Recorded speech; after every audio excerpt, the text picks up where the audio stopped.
전세 사기 안 나가려면 어떻게 해야 돼요? 라고 묻는다. 누가 칼을 들고 협박하지 않는 이상 절대 계약서에 사인하지 말라고 얘기를 하고 싶습니다. 사실 저는 더 이상의 구제책을 기대하고 있지 않아요.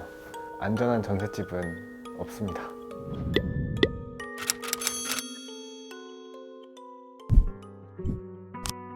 그 전세 사기로 날린 돈이 얼마 정도 돼요? 전세금 5,800만 원 전부입니다. 한 푼도 돌려받지 못했어요. 대출을 4,640만 원을 받았었고 1,160만 원은 제가 하고 싶었던 게 있어가지고 돈을 정말 열심히 차곡차곡 모았었어요. 저는 조종사가 되고 싶었습니다. 그 조종사가 되기 위해서는 최소 1억 정도가 필요했었거든요. 아니 5,800만 원이면 바로 훈련을 시작했겠죠. 지금 아마 조종사 훈련을 받고 있었을 겁니다. 전세 사기를 당하지 않았더라면. 그 21년 7월 5일 날이었어요. 아직도 생생하게 기억이 나는데 그 날은 제가 헝가리에 취업을 하기 위해서 면접을 보고 합격 시그널까지 받아온 그런 날이었어요. 되게 행복한 상태로 집 앞에 도착했는데 경매 통지서 그 한 장이 집 앞에 붙어 있더라고요. 집 주인이 채무가 생겨서 이 집이 경매로 넘어갔다. 처음에 그래도 집주인이랑 통화는 한번 해보고 싶어가지고 전세 계약서 상에 나와 있는 집주인의 전화번호를 전화를 했었어요. 그 집주인인 줄 알고 있던 사람이 건물 관리소장이었어요.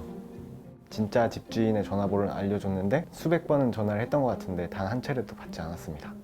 공인중개사는 별 문제 없을 거다, 안심하고 그냥 기다리고 있으면은 집주인이 알아서 처리를 할 것이다, 괜찮을 거다, 그냥 기다리고 있어라, 이 말뿐이었습니다.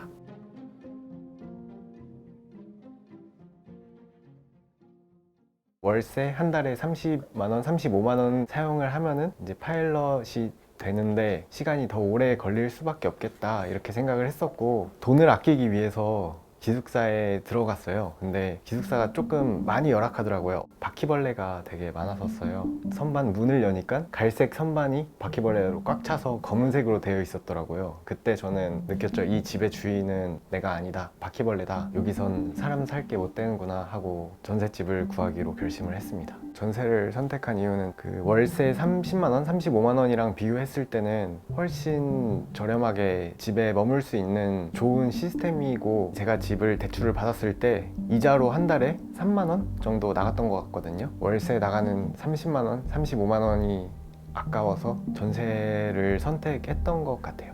그때 당시에도 뭐 전세 사기라는 게 있었다는 걸 어렴풋이는 알고 있었으니 사기에 당하지 않으려면 진짜 신중해야겠다, 이 생각을 하고 처음에 집을 보러 다녔습니다. 4개의 부동산 정도를 방문하였고 20곳 정도의 집을 둘러봤어요. 그리고 그 중에 마음에 드는 5개의 집의 등기부 등본을 확인을 했는데 위험하지 않은 집이 없더라고요. 전부 다 대출이 많이 껴있는 상태였어요. 그런 와중에서 리첸스 1004호를 만나게 됐는데 때마침 집을 볼 때 햇빛도 엄청 잘 들어와 있었어요.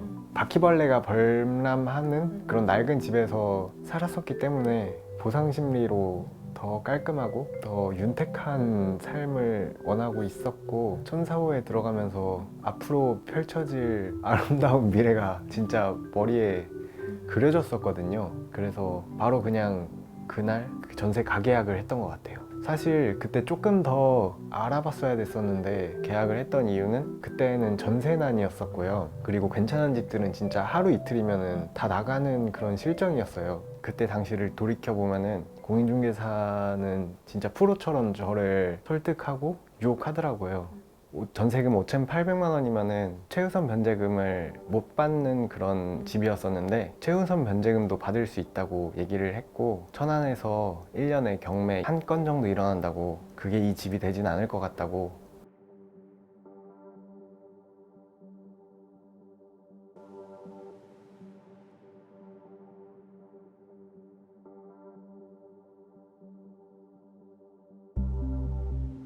안 그래도 원래 마음에 들어서 이 집에 들어가야지 생각을 하고 있었는데 그렇게 옆에서 유혹을 하니까 유혹을 이겨낼 수가 없었어요. 경매에 넘어갔다는 걸 알고도 헝가리에 가셨잖아요. 어떻게 가시게 된 건지도 궁금하고. 공인중개사가 이 건물의 가격을 7, 80억이라고 얘기를 했었거든요. 근데 거기에 근저당이 33억이니까 나머지 한 40억이 있잖아요. 아무리 경매가 좋게 흘러가지 않더라도 돌려받을 수 있을 것 같다고 계산을 했어요, 스스로도. 그래가지고 헝가리로 갈 수 있었던 것 같아요. 근데 이제 경매 상황이 좋지 않게 흘러가고 있었고, 그리고 대출 만기가 돼서 전세 대출금을 갚기 위해서 주식을 일부 처분을 했고, 나머지 3,300만 원을 이제 대출을 받아야 되는 그런 상황이었어요. 카드로는 진짜 클릭 몇 번만으로 대출을 받을 수 있더라고요. 부모님께 손 벌리지 않고 스스로 해결하고 싶어서 이렇게 카드론을 받게 됐습니다. 사실 처음에는 헝가리 생활이 너무 좋았었어가지고 한국에 돌아가기 싫었거든요. 뭐 파산을 하던 뭐 채무 상환을 신청을 하던 그냥 헝가리에 눌러 살고 싶다, 한국에서의 삶을 잊어버리고. 하지만 제가 해결해야 될 집 문제도 있었으니까 진짜 도살장에 끌려가는 기분으로 한국에 다시 돌아갔습니다.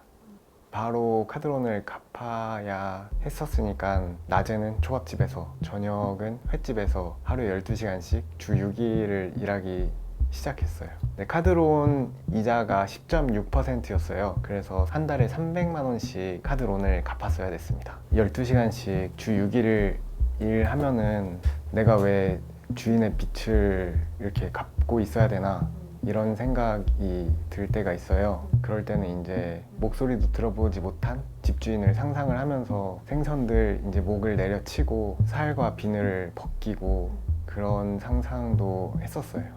내가 왜 이렇게 살아야 되는지 설명을 들을 수 없고, 사기 문제가 어떻게 돼가고 있는지 전혀 모르니까 그 부분이 너무 답답하고 억울했습니다.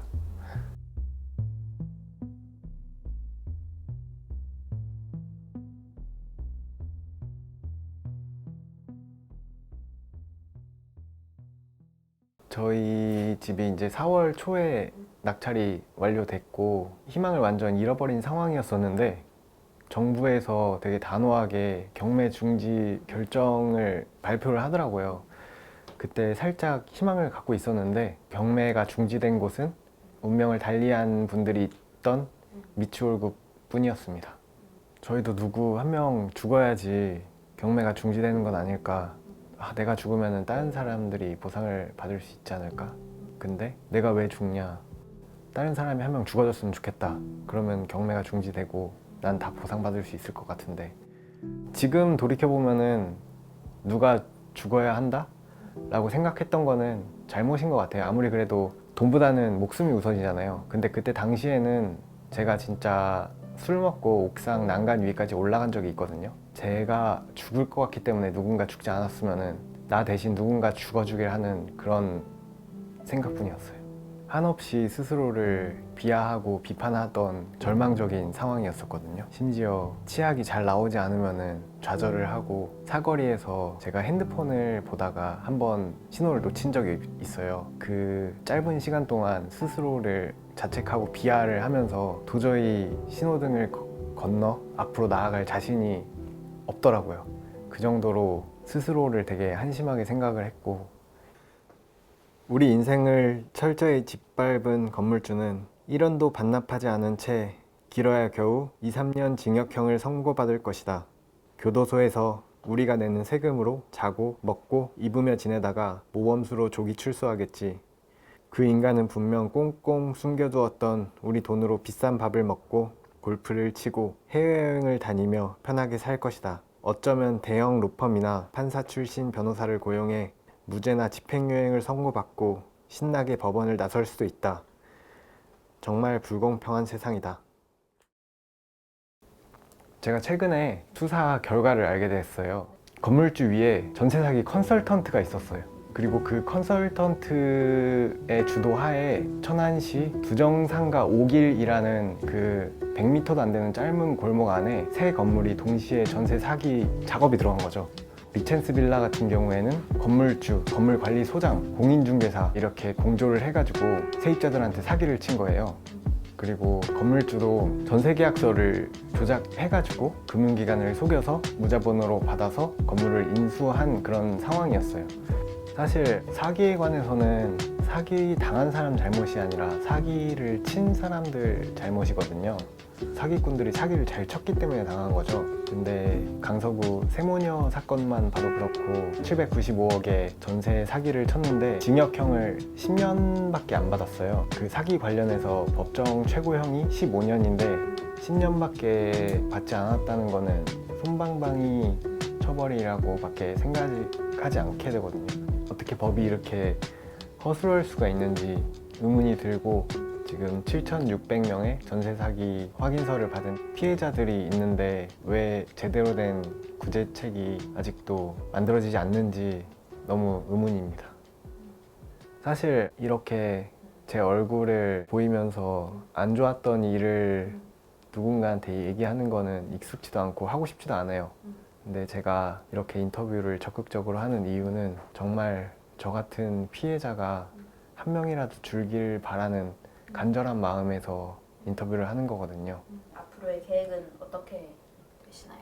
저는 이제 용인 본가로 이사를 하게 되었어요. 집주인에게 빼앗긴 제 꿈을 다시 되찾기 위해서 돈을 벌어야 하는 상황이에요. 제 꿈 조종사에는 이제 유통기한이 있거든요. 34살 이전까지는 훈련을 시작해야 돼가지고 어떻게 하면 돈을 빨리 벌 수 있을까 생각을 하다가 원양상선에 승선을 하기로 했습니다. 가고 싶지 않아요. 그런 거 있잖아요.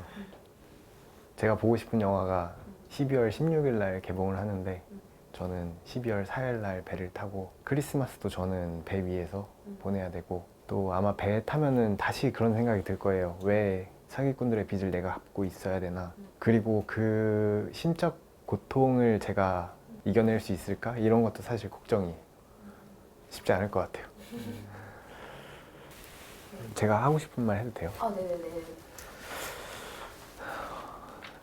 제가 오늘 그래도 영향력 있는 프로그램에서 제 사연을 들어주신다고 해가지고 예쁘게 보이고 싶어서 옷을 샀어요. 이 검은색 니트가 오늘 산 옷인데, 처음에 간 옷가게에 마음에 드는 옷이 있었는데 그 옷이 56,000원이더라고요. 제겐 조금 비싼 부담스러운 가격이었거든요. 결국에 스파 브랜드에 가서 4만 원 주고 옷을 사긴 했는데 그 옷이 더 예쁜 것 같아요. 56,000원짜리 옷이. 제가 하고 싶은 말의 요지는, 피해자분들께서 저처럼 많이 쪼들리고 힘들어 할 텐데 조금 행복해야 되는 의무감을 가지고 스스로에게 옷도 선물해주고 맛있는 것도 먹고 행복하게 지냈었으면 좋겠다. 우리가 사기꾼들한테 돈을 빼앗긴 거지 아직 행복을 빼앗긴 건 아니니까 행복하게 사셨으면 좋겠다. 그리고 저도 행복하게 살겠다.